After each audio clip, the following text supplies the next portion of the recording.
ಮಹಾತ್ಮ ಗಾಂಧೀಜಿಯವರು ನನ್ನ ಜೀವನವೇ ನನ್ನ ಸಂದೇಶವೆಂದು ಸಾರಿದ್ದಾರೆ. ಆ ನಿಟ್ಟಿನಲ್ಲಿ ಪ್ರತಿಯೊಬ್ಬರ ಬದುಕು ಜೀವನದ ಸಂದೇಶವಾಗುವಂತೆ ಬಾಳಬೇಕೆಂದು ಜಿಲ್ಲಾಧಿಕಾರಿ ವೆಂಕಟರಾಜ್ ಅವರು ಪ್ರತಿಪಾದಿಸಿದ್ದಾರೆ. ಜಿಲ್ಲಾಡಳಿತ, ಜಿಲ್ಲಾ ಪಂಚಾಯತ್, ವಾರ್ತಾ ಮತ್ತು ಸಾರ್ವಜನಿಕ ಸಂಪರ್ಕ ಇಲಾಖೆ ವತಿಯಿಂದ ಕನ್ನಡ ಮತ್ತು ಸಂಸ್ಕೃತಿ, ಶಾಲಾ ಶಿಕ್ಷಣ ಮತ್ತು ಸಾಕ್ಷರತೆ, ಪದವಿ ಪೂರ್ವ ಶಿಕ್ಷಣ, ಕಾಲೇಜು ಶಿಕ್ಷಣ ಇಲಾಖೆ, ನಗರಸಭೆ, ಸರ್ವೋದಯ ಸಮಿತಿ, ಕನ್ನಡ ಸಾಹಿತ್ಯ ಪರಿಷತ್, ಸ್ಕೌಟ್ಸ್ ಮತ್ತು ಗೈಡ್ಸ್, ಜಾನಪದ ಪರಿಷತ್ತು ಹಾಗೂ ಭಾರತೀಯ ಸೇವಾದಳ ಇವರ ಸಹಕಾರದಲ್ಲಿ ರಾಷ್ಟ್ರಪಿತ ಮಹಾತ್ಮ ಗಾಂಧೀಜಿಯವರ 155ನೇ ಮತ್ತು ಮಾಜಿ ಪ್ರಧಾನಮಂತ್ರಿ ಲಾಲ್ ಬಹದ್ದೂರ್ ಶಾಸ್ತ್ರಿಯವರ 120ನೇ ಜನ್ಮ ವರ್ಷಾಚರಣೆ ಪ್ರಯುಕ್ತ ನಗರದ ಗಾಂಧಿ ಭವನದಲ್ಲಿ ಬುಧವಾರ ನಡೆದ ಕಾರ್ಯಕ್ರಮದಲ್ಲಿ ಪಾಲ್ಗೊಂಡು ಅವರು ಮಾತನಾಡಿದರು. ನುಡಿದಂತೆ ನಡೆಯುವ ಶಿಸ್ತನ್ನ ಮಹಾತ್ಮ ಗಾಂಧೀಜಿಯವರಂತೆ ಎಲ್ಲರೂ ಬದುಕಿನಲ್ಲಿ ಪಾಲಿಸಬೇಕು.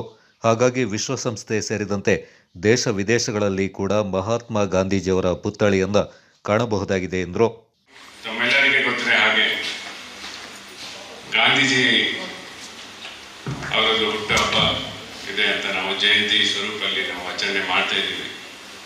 ಇದರಲ್ಲಿ ಮುಖ್ಯ ಉಪನ್ಯಾಸಕರು ಮತ್ತೆ ಎಲ್ಲ ಬಹಳ ಒಳ್ಳೆ ರೀತಿಯಾಗಿ ತಮ್ಮೆಲ್ಲರಿಗೆ ತಿಳಿಸಿದ್ದಾರೆ ಅಂತ. ಗಾಂಧೀಜಿ ಅವರು ಕನಸು ಏನಿತ್ತು, ಅವರು ಏನು ಯಾವ ವ್ಯಕ್ತಿತ್ವದಿಂದ ನಮ್ಮ ದೇಶಕ್ಕೆ ಸ್ವತಂತ್ರ ಹೋರಾಟ ಮಾಡಿ ಅಹಿಂಸೆಯಿಂದ ನಮ್ಮ ದೇಶಕ್ಕೆ ಸ್ವತಂತ್ರ ಕೊಟ್ಟು ಈಗ ಅವರು ಬರೀ ನಮ್ಮ ದೇಶದಲ್ಲಿ ಇಲ್ಲ, ಇಡೀ ಪ್ರಪಂಚದಲ್ಲಿ ಅವರು ಅಹಿಂಸಾ ಸಂದೇಶವನ್ನು ತಲುಪಿದೆ. ಅದರಲ್ಲಿ ಮಹಾನ್ ವ್ಯಕ್ತಿಗಳು ಆಲ್ಬರ್ಟ್ ಐನ್ಸ್ಟೈನ್ ಇಂದ Martin Luther king, Nelson Mandela ಮತ್ತೆ ಯುನೈಟೆಡ್ ನೇಷನ್ಸ್ಗಳಲ್ಲಿ ಕೂಡ ಪ್ರತಿ ಸತಿ ಇವತ್ತು ಒಂದು ವರ್ಲ್ಡ್ ನಾನ್ ವೈಲೆನ್ಸ್ ಡೇ ಅಂತ ಹೇಳ್ತಾನೆ. ಸರ್ವೋದಯ ಸಮಿತಿ ಮಾಜಿ ಅಧ್ಯಕ್ಷರಾದ ಟಿ.ಪಿ. ರಮೇಶ್ ಅವರು ಮಾತನಾಡಿ, ಭಾರತಕ್ಕೆ ಅಹಿಂಸಾ ಮಾರ್ಗದ ಮೂಲಕ ಸ್ವಾತಂತ್ರ್ಯವನ್ನ ತಂದುಕೊಟ್ಟ ಮಹಾತ್ಮ ಗಾಂಧೀಜಿಯವರು ಇಡೀ ವಿಶ್ವಕ್ಕೆ ಶಾಂತಿಯನ್ನ ಸ್ಥಾಪಿಸಿದ್ದರು ಎಂದರು. ಮಹಾತ್ಮ ಗಾಂಧೀಜಿಯವರು ಎಲ್ಲರನ್ನೂ ಒಟ್ಟುಗೂಡಿಸಿ ಸ್ವಾತಂತ್ರ್ಯ ಪಡೆಯಲು ಶ್ರಮಪಟ್ಟರು. ಸ್ವಾತಂತ್ರ್ಯಕ್ಕಾಗಿ ರಾಷ್ಟ್ರಾದ್ಯಂತ ಸಂಚಾರ ಮಾಡಿ ಜಾಗೃತಿಯನ್ನು ಮೂಡಿಸಿದ್ರು ಎಂದು ಟಿ.ಪಿ. ರಮೇಶ್ ಅವರು ವಿವರಿಸಿದರು. ಗಾಂಧೀಜಿಯವರು ಜಗತ್ತು ಕಂಡ ಒಬ್ಬ ಶ್ರೇಷ್ಠ ಸಮಾಜ ಸುಧಾರಕ, ಸತ್ಯಾಗ್ರಹಿ, ಪತ್ರಕರ್ತರಾಗಿ, ಗ್ರಾಮ ಸ್ವರಾಜ್ಯದ ಹರಿಕಾರರಾಗಿ ವಿವಿಧ ಕ್ಷೇತ್ರಗಳಲ್ಲಿ ಕರ್ತವ್ಯ ನಿರ್ವಹಿಸಿದ್ದಾರೆಂದರು. ಲಾಲ್ ಬಹದ್ದೂರ್ ಶಾಸ್ತ್ರಿಯವರು ಭಾರತದ 2ನೇ ಪ್ರಧಾನಮಂತ್ರಿಯಾಗಿ ಸರಳ ಸಜ್ಜನಿಕೆಗೆ ಹೆಸರುವಾಸಿಯಾಗಿದ್ದರು. ಸೇನೆ ಮತ್ತು ಕೃಷಿಗೆ ಹೆಚ್ಚಿನ ಮಹತ್ವಾಕಾಂಕ್ಷೆಯಿಂದ ನೀಡಿದ್ರು ಎಂದು ಹೇಳಿದರು. 155ನೇ ಜನ್ಮ ದಿನಾಚರಣೆಯನ್ನು ನಾವಿಲ್ಲಿ ಆಚರಿಸ್ತಾ ಇದ್ದೇವೆ. ಇದೇ ದಿನದಂದು ಭಾರತದ ಮಾಜಿ ಪ್ರಧಾನಿ ಲಾಲ್ ಬಹದ್ದೂರ್ ಶಾಸ್ತ್ರಿಜಿ ಅವರು ಜನಿಸಿದ್ದು, ಅವರ 121ನೇ ಹುಟ್ಟುಹಬ್ಬವನ್ನು ಆಚರಿಸುತ್ತಿದ್ದೇವೆ.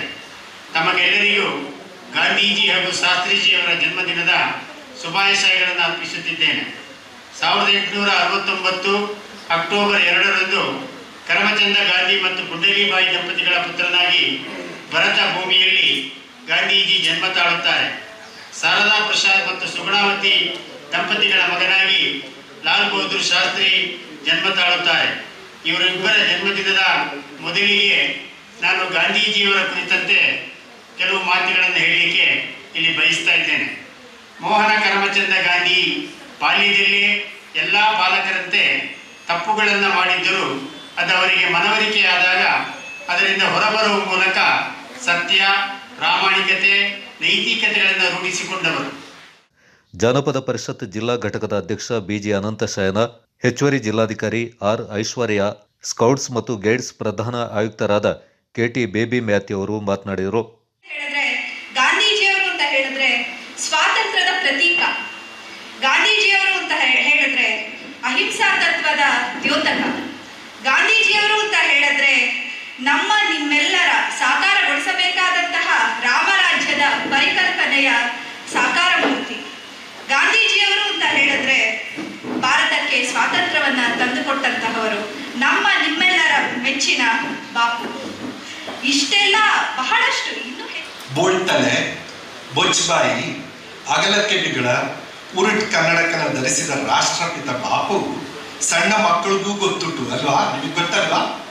ಅಷ್ಟೇ ಗೊತ್ತಿಲ್ಲ ಆಯ್ತಾ? ಸೊಂಟದ ಮೊಳಕಾಲ್ವರೆಗೆ ಬಿಳಿ ಪಂಚೆನ ಕಚ್ಚೆ ಬರೀ ಮೈಯಲ್ಲಿ ಇದ್ದು ಹೆಗಲ ಮೇಲೆ ಅಂಗವಸ್ತ್ರ ಹಾಕಿ ಊರ್ಗೋಲ್ ಹಿಡ್ಕೊಂಡು ರಭಸಲ್ಲಿ ನಡೆಯುವ ಪ್ರಬುದ್ಧ ನೇತಾರ ಗಾಂಧಿನ ಎಲ್ಲ ಮಾಧ್ಯಮಗಳಲ್ಲಿ ನೋಡ್ತಾನೆ ಇದ್ದಾವೆ.